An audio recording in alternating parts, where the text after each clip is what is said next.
Hey, how you guys doing out there today? What's up? How's it going? It is I, Solar Grave, the cinematic sorcerer, coming at you. That's right, coming at you. That you right there, yeah.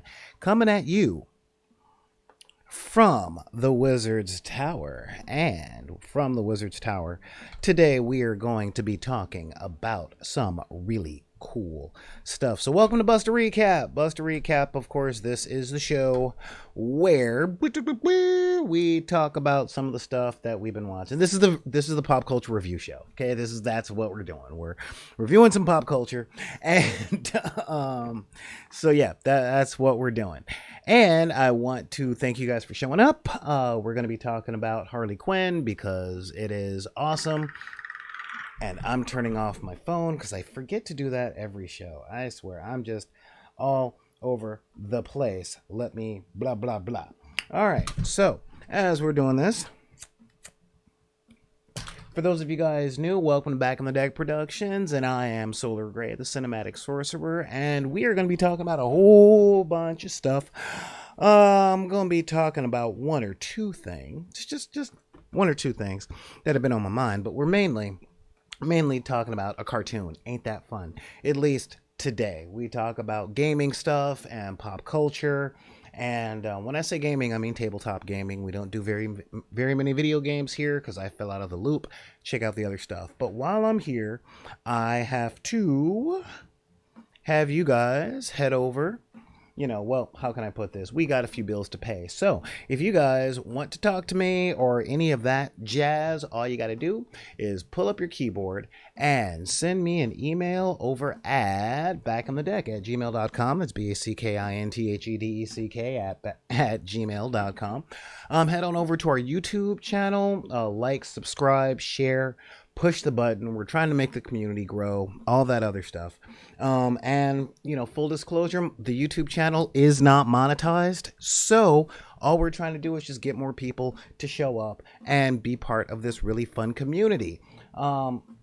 If you miss some of our live stuff and all that stuff and YouTube ain't doing it for you because, this is a podcast and all that jazz, why don't you head on over to soundcloud.com/BID_P and download the audio to listen to at your leisure because it is cool and fun to do just that. And of course, if you like the stuff that we do and you think that what we do is more valuable to you guys than, say, I don't know, a coffee refill, pretty much at any restaurant you're okay, not at a restaurant because refills are free, but like cooler than a coffee refill at Starbucks or something like that, then just head on over to patreon.com/BID_P. Become a patron for as little as $1 a month. We have higher up tiers, a whole lot of higher up tiers, 6 levels as a matter of fact. And I give a shout out to everybody that hits the royalty tier, which is our second level at $20 a month or higher, such as Shannon Boom Boom Lay,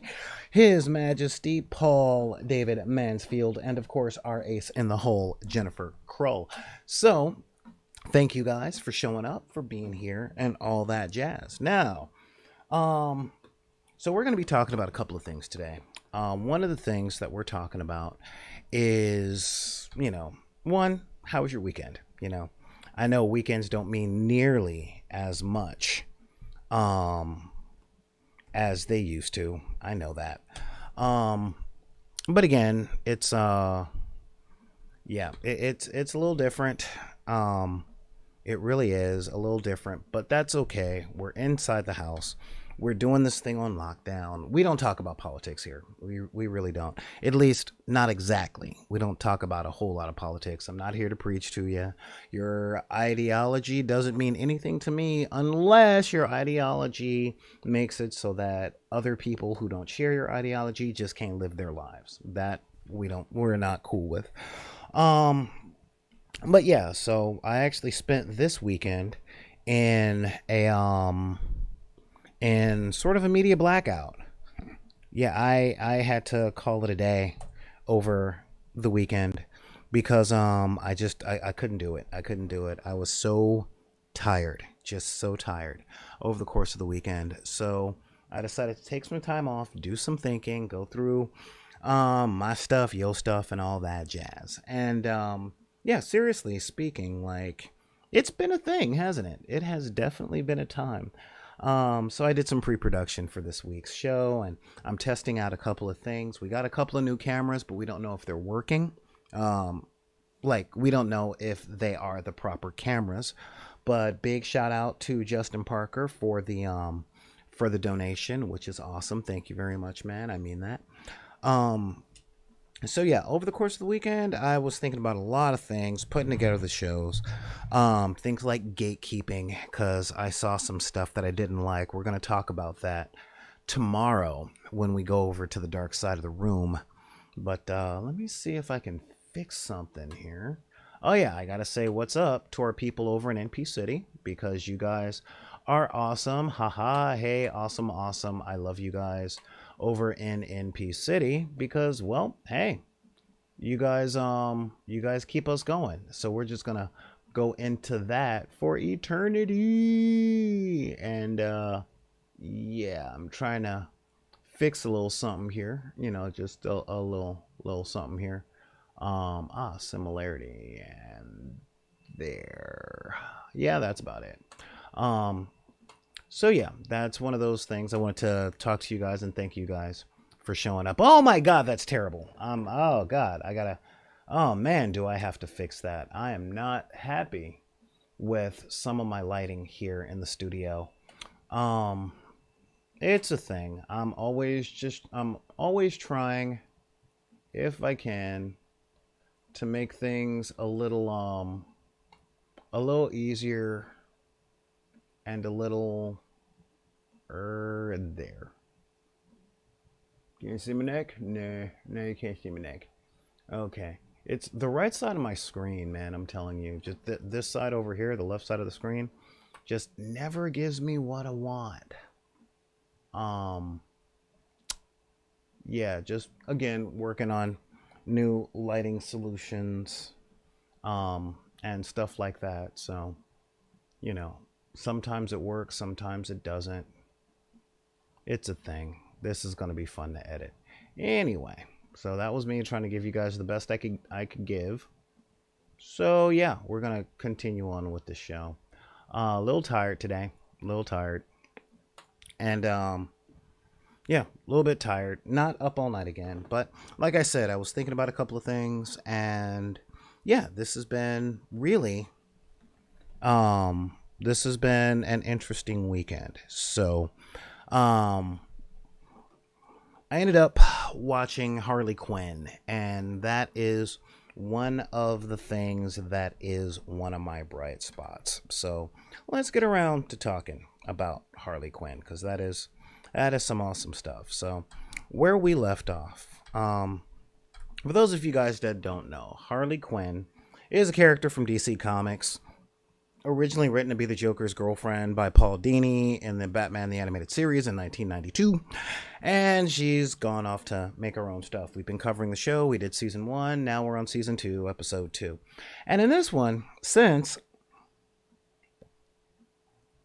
Harley in our last episode went through a little bit of a thing. She went through a thing, and that thing was kind of fun to watch, actually. It was her not wanting to take control over Gotham City now that it's been cut up, and it's been cut up and distributed throughout the villains via the Penguin and all those guys. And she was captured, frozen in a block of ice, and she came out of it. And spoilers, it was violent, it was bloody, it was awesome. And she took part of Gotham City away from the Penguin. What's going on, Boom Boom? What's going on? So in this episode, she has to go down for another Kingpin, and she decides to go for the Riddler over at Riddler University, because in this particular episode, her mall that she lives in has no electricity and terrible water. So the two things that happen are huge. Thing one, thing one, she sends Killer Shark or King Shark and Dr. Psycho out to get a water filtration system, which is held in another part of town. I believe that part was being controlled by Two-Face. And so there we have our B story. And of course, our A story revolves around going to Riddler University and, how can I put this politely? Taking down the Riddler and taking over the university because he's got electricity and clean water. And of course, she's out for some revenge. This episode was hilarious. In this episode, we don't have my boy Bane, because how can we? Yeah, Bane. Yeah, we can't have Bane in this episode because he's getting an entire episode to himself. This one revolves around Harley and Ivy heading over to college. And it's interesting. This one, I would say, is dedicated to the millennials more than anybody else because, for the record, I'm Generation X, okay? I'm not a boomer. I'm not saying, yo, God, yeah, I'm not that guy. No, screw that. But I know that the people that were born in the 1980s and who were teenagers in the 1990s and the early aughts are now hitting that interesting age where they don't realize that they're too old to go to the club, but they're not old. Okay, that's a big thing. And that's really what this was like. In this episode, they made it very clear that Harley and Ivy grew up in the 90s, smoking clove cigarettes and listening to the Indigo Girls. I mean, that is one of the really big things. It's like, dude, yeah, listening to the Indigo Girls, smoking cloves, that kind of thing. I remember when the people younger than me was doing that, and I was doing that too. I'm only a few years past, like I'm only a few years older. And it's them going to college to try and fit in and do the hello fellow teenagers thing in order to get close to the Riddler and to take him out and to take all of his resources. I'm with it. I am most definitely with it. So these guys end up getting a tour. Yeah, they end up getting a tour through the college. And of course, this episode, I have to say, Clayface shines. This episode really makes Clayface shine because he created the persona of a 19-year-old girl to infiltrate the college campus. And he rocked it. He really rocked it. He played the popularity games. He did all that jazz to bring them into the proper parties. And am I Brett's girlfriend? I don't know. I just don't. He said he didn't like labels. And so in a nutshell, he really shined in this episode. And this A-plot had the really cool juxtaposition of Harley and Ivy really realizing that they are grown women. They are women. They are beyond college. And yep. And of course, they are beyond college age. And that don't mean old the way that we used to think it did when we were in college age. Now, full disclosure, I have a daughter who's in college. And I don't get the stuff that she talks about. And I don't remember the stuff that was important to me back when I was that age. I try as hard as I can, but I can't. So they end up running across a redheaded girl giving tours, who evidently works for the Joker. And she's running. Because in beating up the mascot, Harley got made. And sure enough, it goes from intense actions to making fun of people that are in college, which kind of means millennials, it's your turn. It's your turn to make fun of Zoomers. The scene that we just showed you was very much the hey, you want to join our acapella club? Well, you want to join our cool acapella club? And that really makes a thing.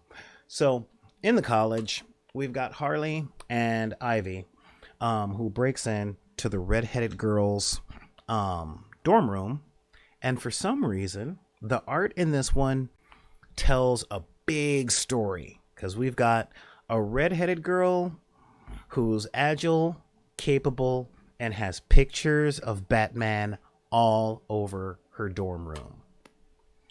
I can't say spoilers. I really can't. I mean, it's obvious if you're a fan of Batman and mythology and all that jazz. But it comes out in the episode, and it's kind of hilarious. Meanwhile, we've got Clayface, or not Clayface. We've got Dr. Psycho and Killer Shark, or King Shark, going through the no man's land to get, again, they have to pick up a water filtration device. And it is more than hilarious because they head in, they get the water filtration device, and then they are stuck. Hey, what's going on, Con? Then they're stuck being chased down by the Two-Face gang for being on their own turf. And so, of course, they take the station wagon, they mount it with a machine gun and a big spike in it, and they have the super awesome car chase. And then all of a sudden, how convenient, those fake policemen ran out of gas. No, I'm pretty sure it was my sick driving that scared them off.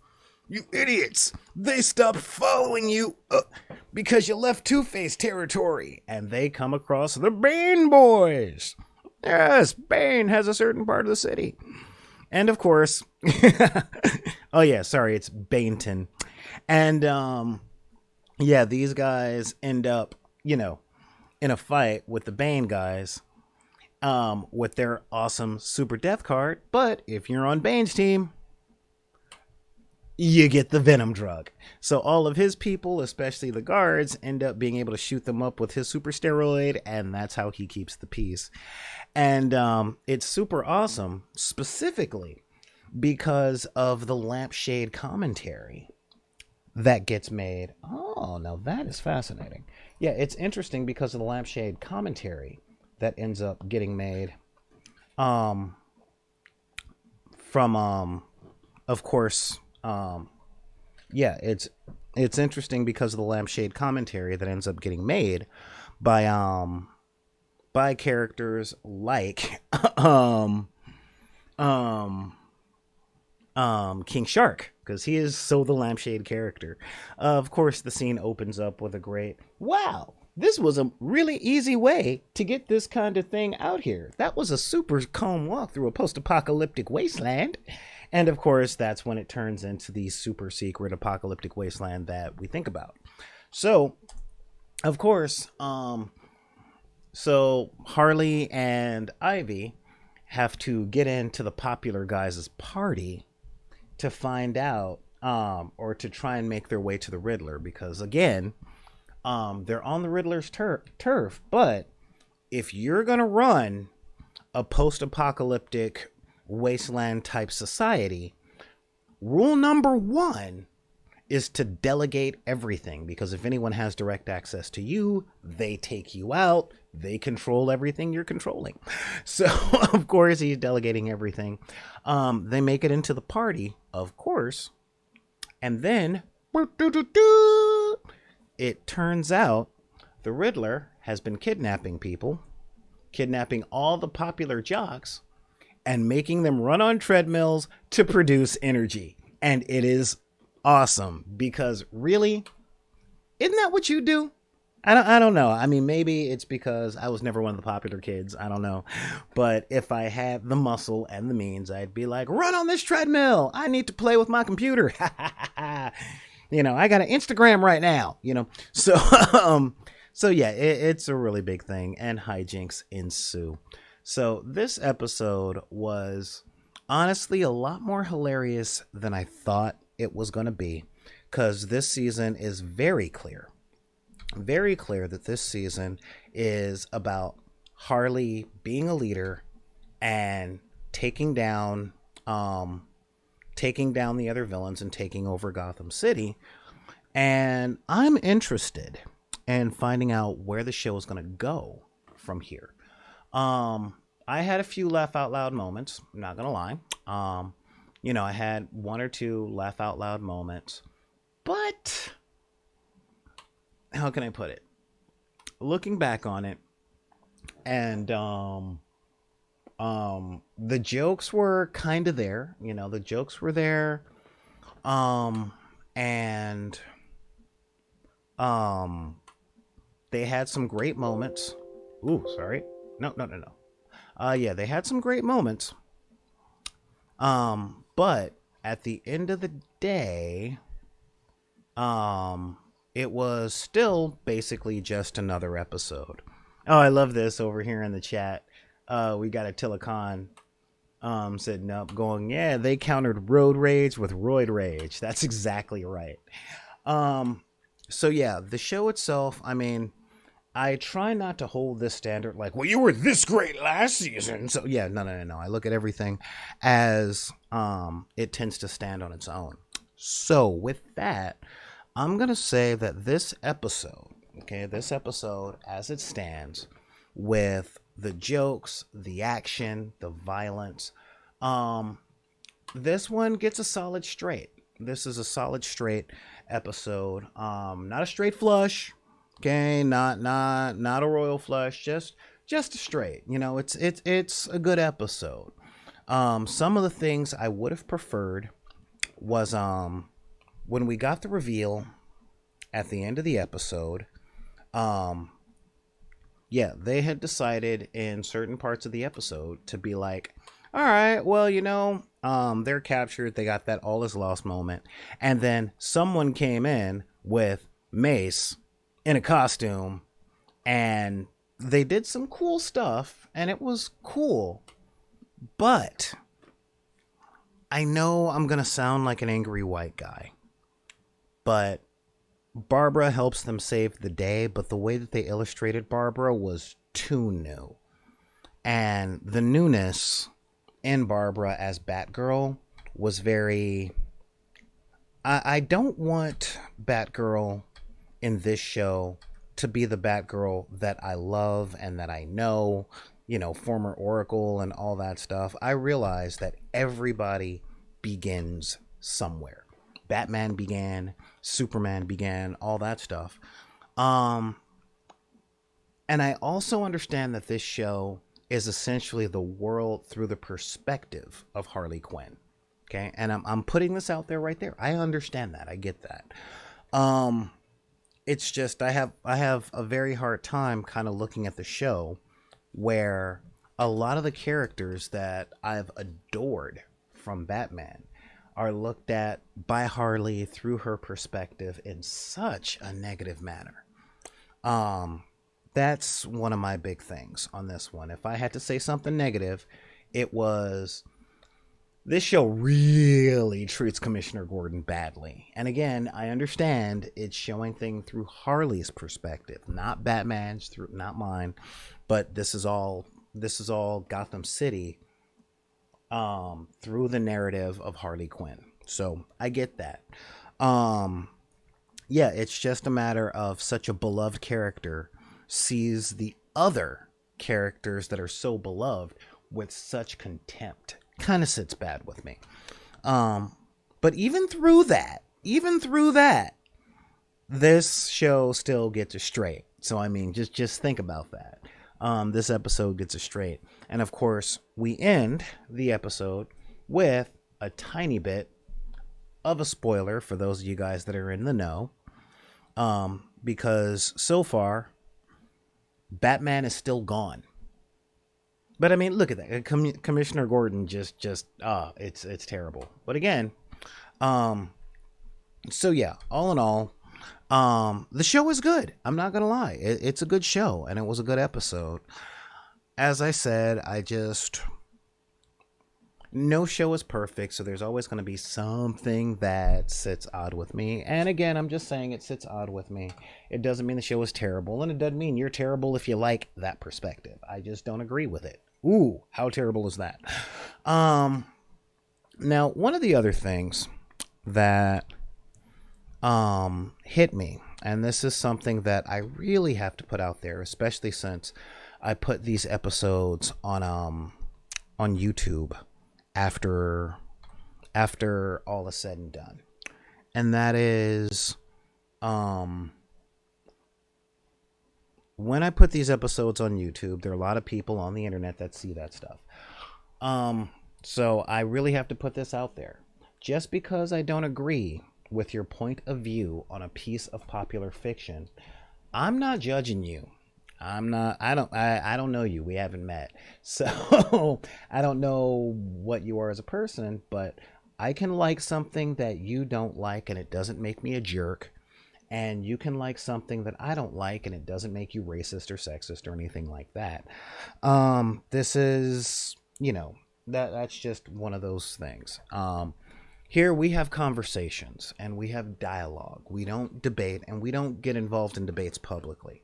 If you guys want to start arguing and all that stuff in the comments, that's on you. But our moderators are really strict about foul language and the whole name calling bullying thing. If people want to get involved in that, y'all got your own emails, so take it to your thing.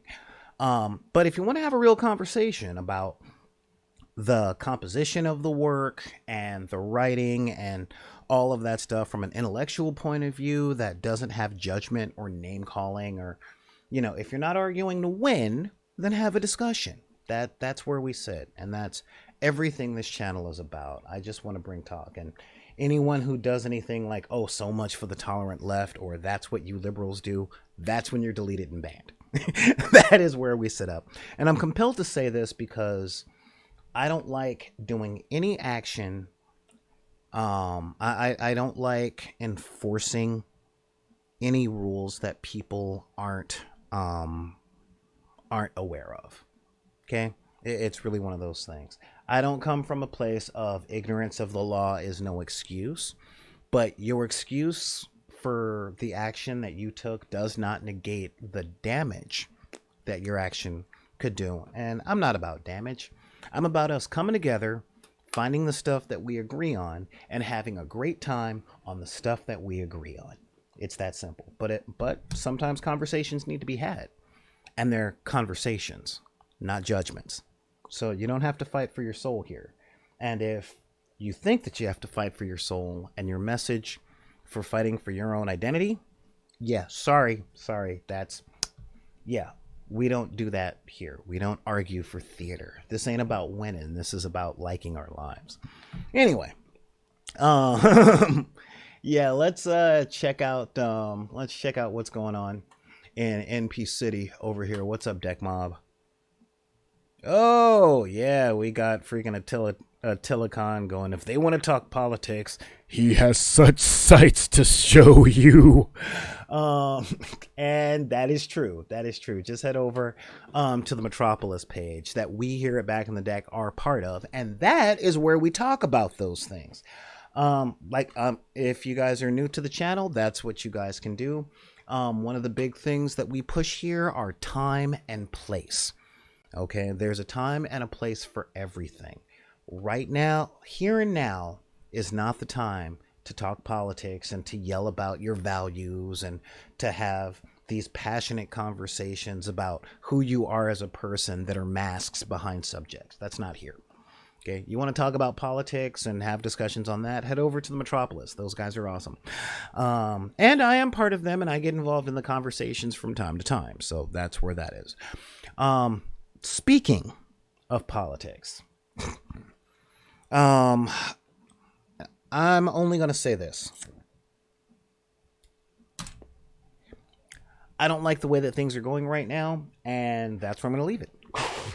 I am unhappy with the way that the world is being run. What do I do about it? Well, in order for me to go through, I walked in last night to my girlfriend, my lady love, watching a movie, and I'm like, you know what? I can get behind this. And that movie, of course, is, God, I gotta re-pull up the picture. Um,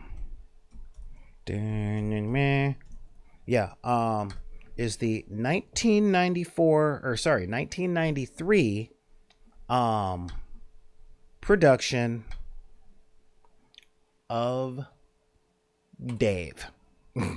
Directed by Ivan Reitman, starring Kevin Kline and Sigourney Weaver. This movie is very much a Prince and the Pauper, double star, a Man in the Iron Mask starring Leonardo DiCaprio type movie. And it is pretty much exactly what I needed. This movie came out in 1993. And in a nutshell, the plot is simple. The president is a bad man. He's a bad man. He's a bad president.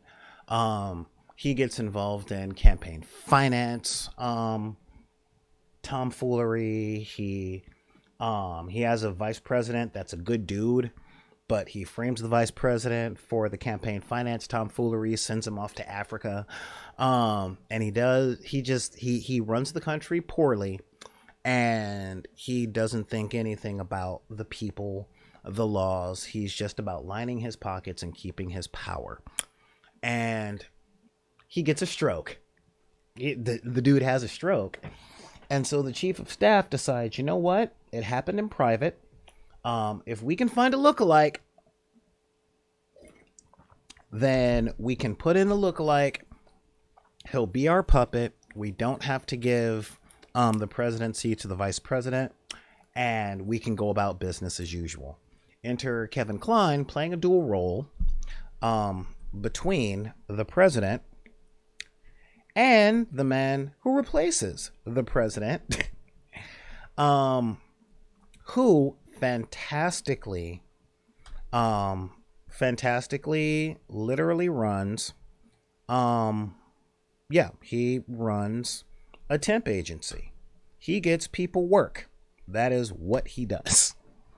So, in the process of getting people work, he's learned about the disenfranchised. He works with people who just want to work for a living and live their lives.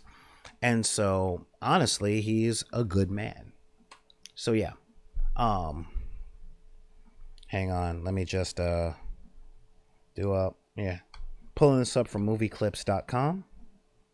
And it's like, look, yeah, that's you. Yeah, you're doing that thing. And it's like, yeah, you'll be the president. And he's like, I don't know if I want to do this. Like, is this a joke? It's very much a Trading Places place. And I wonder why. So, he ends up taking the job and realizing that the president is a terrible, terrible dude.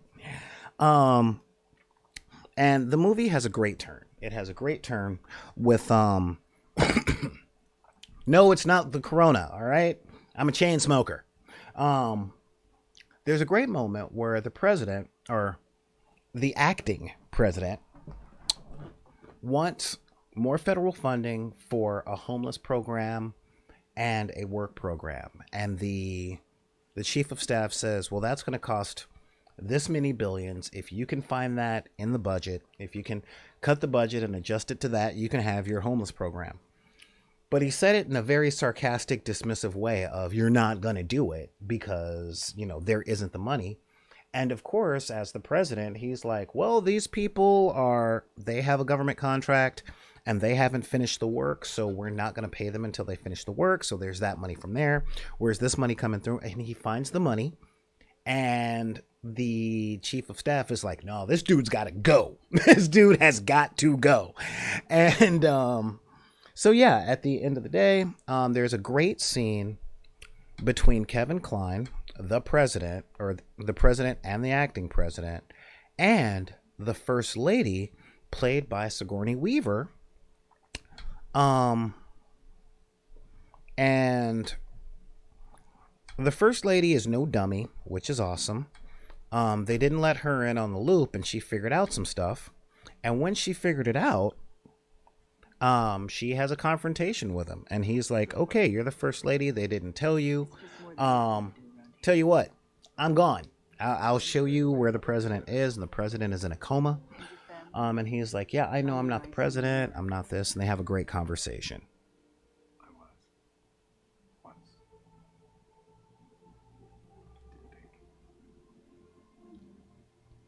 I'm Sigourney Weaver. I'm thinking about something. You know. And of course, over the course of the movie, they have the conversation of, well, if, like, you seem to be a really good dude. So, wait, where's my main shot? Oh, no wonder.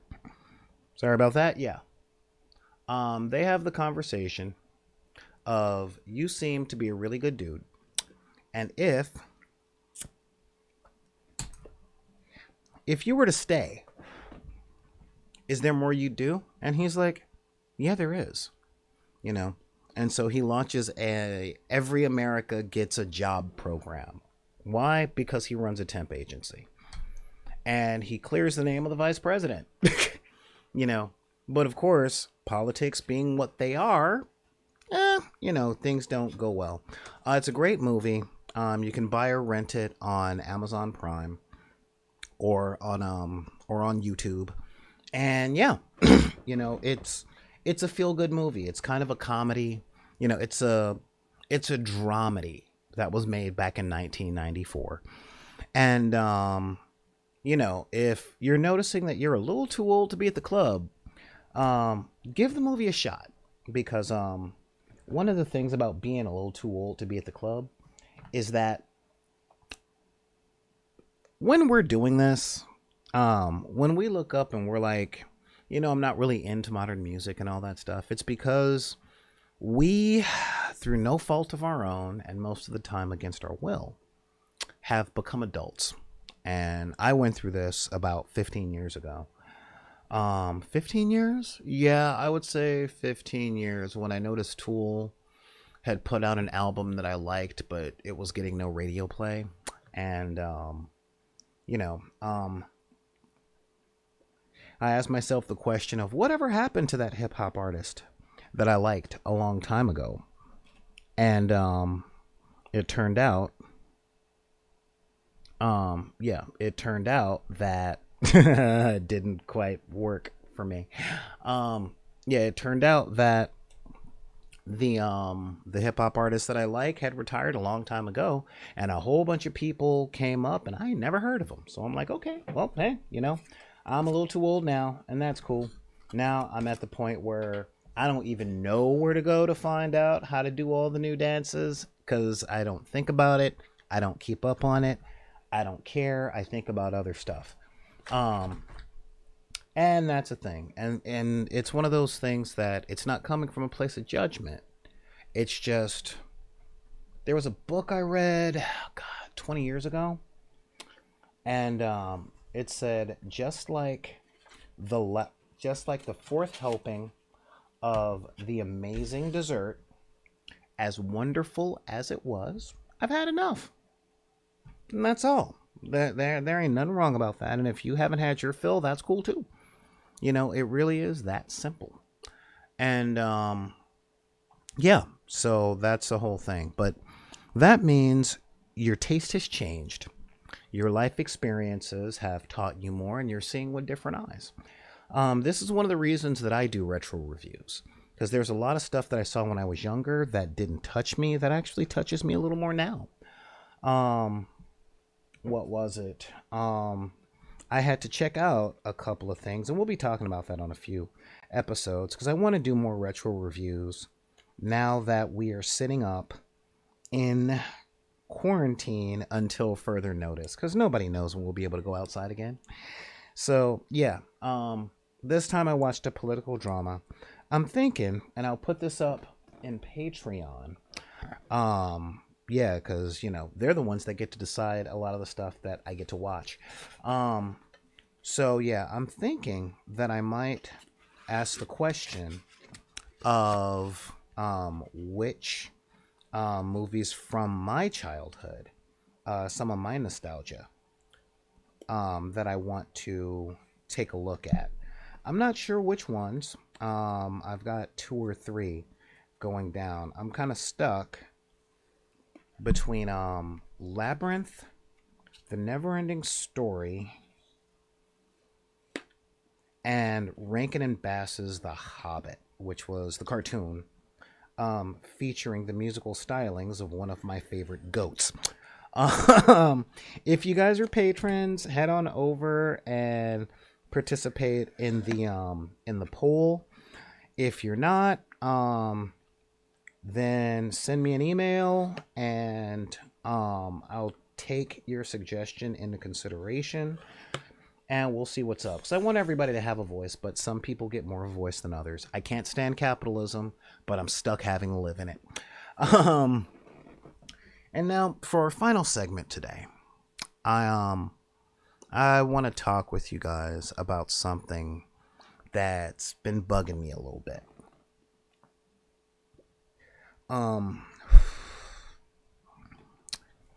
I do want to talk a little bit about the lockdown and the COVID-19 thing. For those of you guys new to the channel, I talk a lot about growing up, primarily on my show tomorrow, The Dark Side of the Room. And I'm going to be talking about this at great length, but we only got 20 minutes left in the show today. When I was growing up, there was a riot in LA and I was there. Okay. And I mean that. I was there. That was, I was literally in the LA riots. And it kind of messed my head up a bit, because I got to watch my city burn with all of the conflicted feelings that every teenager would have watching their city burn. But part of those things, part of the stuff that happened during the riot was we got to see a lot of things. Now, on my Facebook feed, there's a lot, and I mean a lot, of talk of martial law, National Guard, a whole lot of fear that's coming down based on what the government might do. I understand it. I do. I'm from the disenfranchised sector of the American people. Okay? And there's a lot that we have been through that a lot of people either don't know or knew a little bit of when they were growing up and just kind of turned a blind eye to. What I've been doing in my off time, i.e. the time that I've spent not broadcasting, is trying to help people navigate this time. Being locked down is hard. Okay. I don't care if you're introvert, extrovert, don't care where you fit on that spectrum. I don't care what label you're reaching for. If you're introverted, yeah, the first couple of days are easy, but we're moving into a month. And this place that we're at right now is very much like jail. Okay? And I'll qualify that. I got a lot of friends who have spent time in jail. And one of the things they make very clear is it doesn't matter how much you lift weights. It doesn't matter how many fights you avoid. Because at the end of the day, you can't escape yourself. All right? That's the biggest thing about isolation that people have a hard time dealing with, is at the end of the day, we got to deal with our own brains. And there's a lot of that going on. There are a lot of conversations that are being had, and there's a lot of questions about where we belong, what we mean to the people around us. And um, there's a lot of questions being asked in regards to that. Things like, were we ever really friends? Um, and I can let you guys know, when I was growing up in the riots, um, there was a standard thing that happened. And this is something that people don't actually know about the ghetto. So I figured y'all gonna learn today. And the thing that people don't get about the ghetto is that we are there for each other in ways that a lot of people don't know. My mom still lives there, and we've got neighbors, and the people on the block have made sure that she's had water, and they come in and they check on her and they take out the garbage because she's over 65 and she's at risk for this whole COVID-19 thing. So they call, they make sure that she's taken care of, they make sure that she's okay. More to the point, they don't barricade themselves in fear. Okay? Not to say that there isn't fear, because stuff is scary out there, y'all. I know it, you know it. There's just scary stuff. But one of the things that we know is that as scary as things are, we as a species pull together. And when we pull together, we get through amazing tragedies. And we accomplish great things. You know, in World War II, when there wasn't enough money for the war effort, we pulled together as a country and we managed to make all those war machines that turned around to be industry and medicine. When in 1960, we were called to come together so that we could get to the moon. Whether or not we landed on the moon, I'm not a conspiracy theorist, okay? But I know there are a lot of people out there that did. But whether or not we got there isn't important. We pulled together as a country to try. And that is the kind of place that I want to leave to my daughter as a parent. In the ghetto, we pull together. We take care of our neighbors. We take care of our loved ones. Maybe not always in the nicest way. And we don't exactly do a whole lot in that, what is the term I'm looking for? We don't always be there in ways that a lot of people would think you're supposed to. But one thing I've learned about the suburbs is that when fear happens, it's about battening down the hatches, pulling up the drawbridge, and bearing down for an attack, because every person's home is their castle. And I don't see that it's working. What I'd like to talk to the Deckers about, you guys, and we're going to talk about this a lot more tomorrow in relation to gatekeeping, is that times are tough and we are becoming stronger and harder in a lot of cases against our will. But regardless of what our feelings are, when we take action, we must temper those actions that we take, and the ways that we feel, not with fear. Not with fear that we're going to get screwed over because we've been screwed over in the past. Not with the fears that we tend to cling to because we don't know any other things. And not with the perspective of, well, how can I put this? I hope I'm not insulting too many people. But not with the perspective of, I'm scared, therefore I must, beyond all shadows of doubt, protect myself from that which I am afraid of. The world isn't our enemy. Your neighbors are not your enemy. Okay? At the moment, I don't even know if there is an enemy.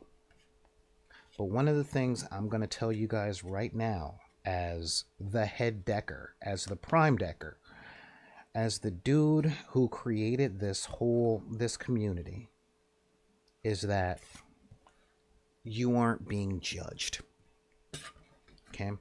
You're not being judged, and there's not a lot for you guys to really be afraid of from each other.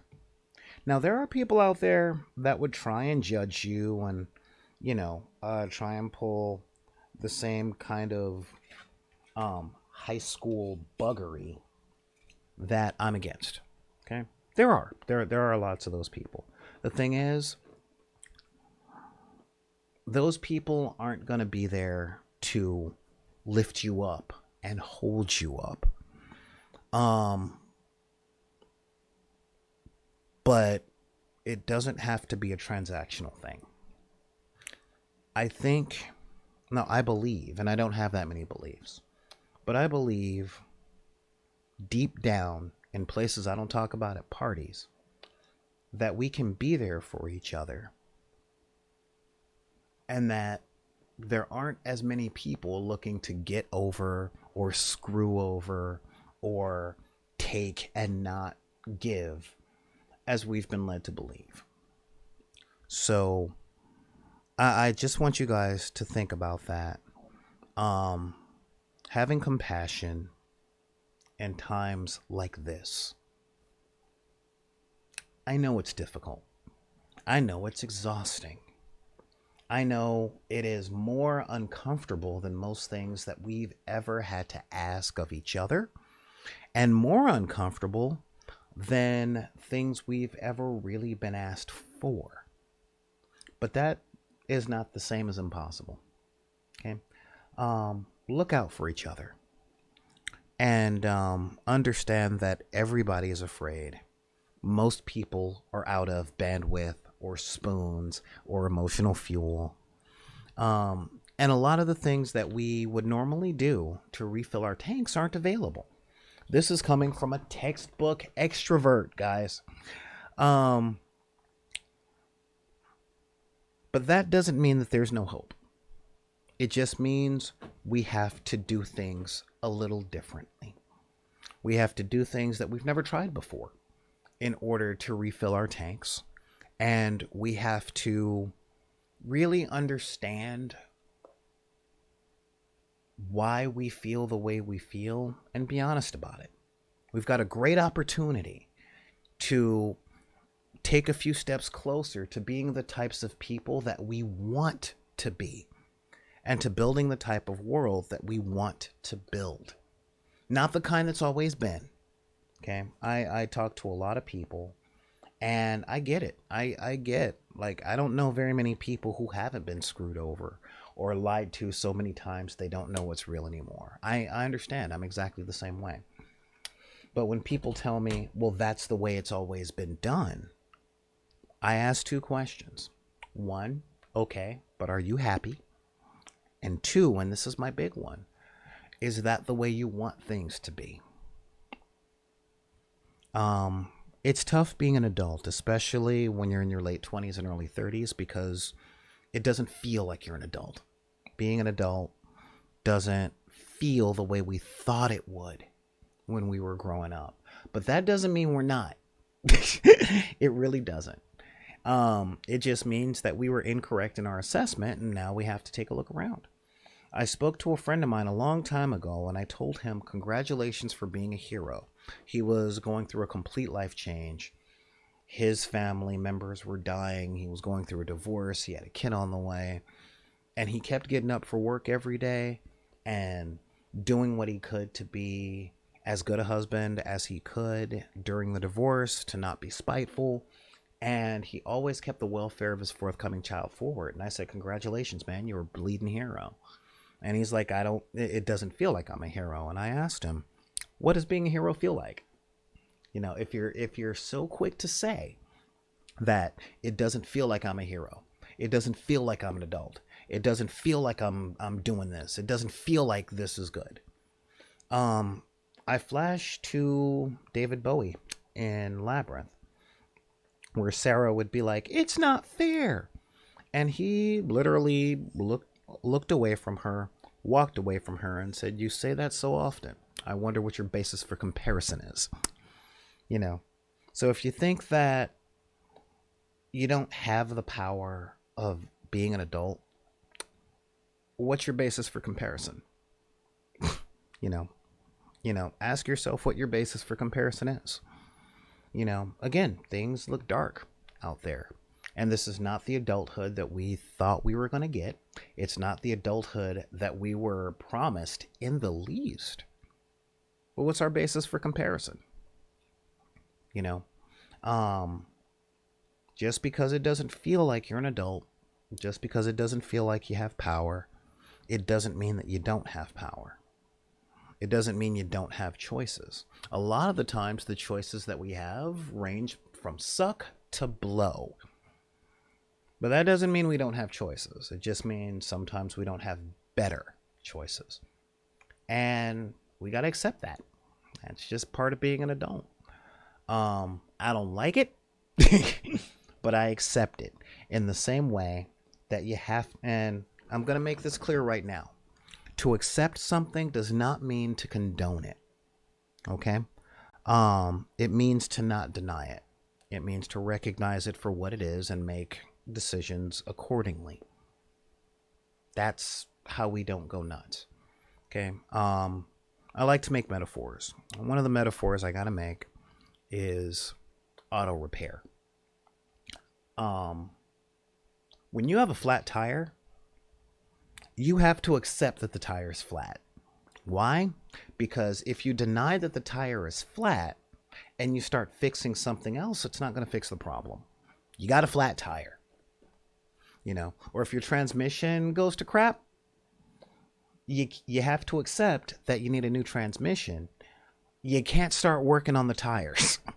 The only way to improve things is to accept them as they are. But that does not mean to condone it. It's not, I have a flat tire and that's okay, I'll drive anyway. It's, the flat tire is what's wrong. Now I can get to fixing it. And that's something that I noticed being Generation X. I wasn't taught that until later on in my adulthood. Most of us here on the internet in general was taught that accept it either meant to condone it or to say that's just the way that there is and to shut up, because most people that tell you to do that didn't want to talk to you. They didn't want to have the conversation. A lot of people still don't. But in order to improve anything, you have to recognize what's wrong and you have to accept that there is the answer. This doesn't feel like adulthood. You have to accept that this is adulthood, regardless of what we think it's supposed to feel like. And we have to act like adults accordingly. And for you kids out there that are watching this, sorry, I'm doing what I can from my end to fix this, but it probably won't be fixed by the time you're in this position. I apologize for the part of the mess that I contributed to, and I'm trying to hold the generations before me to account, but all that looks like is, okay, you guys messed this up. Stop doing what you're doing so that we can fix it. It's a hard fight. So, sorry you guys didn't ask to be born into this. We didn't ask to be born into this, but here we are. I keep that in mind so that I don't end up being cruel and I don't end up doing the metaphorical hoarding of toilet paper. I'm here for you guys. All right? Yeah, I'm here for you guys, and I just want us to look out for each other, to accept things as they are, and for us to make better decisions in the times coming forward. There's a lot of bad feelings out there right now, and I get it. I do. But I think we can be better than the way that we're feeling. Let me know if you agree. How would you do that? Well, that's simple. You would let me know if you agree with my perspective on all that stuff by sending an email to backinthedeck@gmail.com. That's BACKINDECK@gmail.com. Hit us up on YouTube. If you're watching this on YouTube, like, subscribe, hit the thumbs up button so that we can come up in more people's feed and grow the community a little bit. As I said, this is not a monetized channel, so I ain't asking you guys to do this so that I make the monies. But, you know, that's cool. Join us over at twitch.tv/BID_P. If you happen to have an Amazon Prime account, give us a subscription. It's free with Amazon Prime, so that would be awesome. That does help us out monetarily. Hit us up on the social medias, just at Back in the Deck on Twitter, at Back in the Deck on Instagram. And if you're part of that wretched hive of scum and villainy known as Facebook, then hit us up on Deckers on the Book. Now, if you guys like what we do and you think that we are more valuable to you than a refill of coffee at Starbucks, that would be awesome. And by awesome, I mean exactly that. If you guys think that we are worth more than a coffee refill, then just head over to patreon.com and sign up for $1. If you think that we're worth more than $1, then freaking I love you guys. You guys get stuff like our dice rollers, and all that jazz. You get access to our archives. I mean, look at all that stuff. There's a lot of stuff I don't put up, and we've got lots of membership stuff that you guys will have access to. Not just advanced stuff. There's a lot of stuff I just don't put up on YouTube. I put it up on just the Patreon. Again, patrons, if you're out there, putting up the I'm putting up the poll today to see like what retro review you guys want me to do for next week. Join up there and all that stuff. But in the meantime, like I said, thank you guys for joining me. Thanks for having the conversation with me about all that hard and heavy serious stuff. But I'm trying to keep things light. But again, this isolation has been killing me, and I'm trying to keep things up. Anyway, with that, I gotta say, thank you guys for showing up. Drop us an email. It's all right there. And remember, if anybody tells you guys that you can't like what you like because of the circumstances of your birth, be it race, religion, creed, gender identity, sexual orientation, your disability, or your budget, you just tell them that we said to take any of those cards and put them back in the deck. This is Solar Gray, the Cinematic Sorcerer, saying thank you guys for joining me on Buster Recap, and join me tomorrow on the dark side of the room.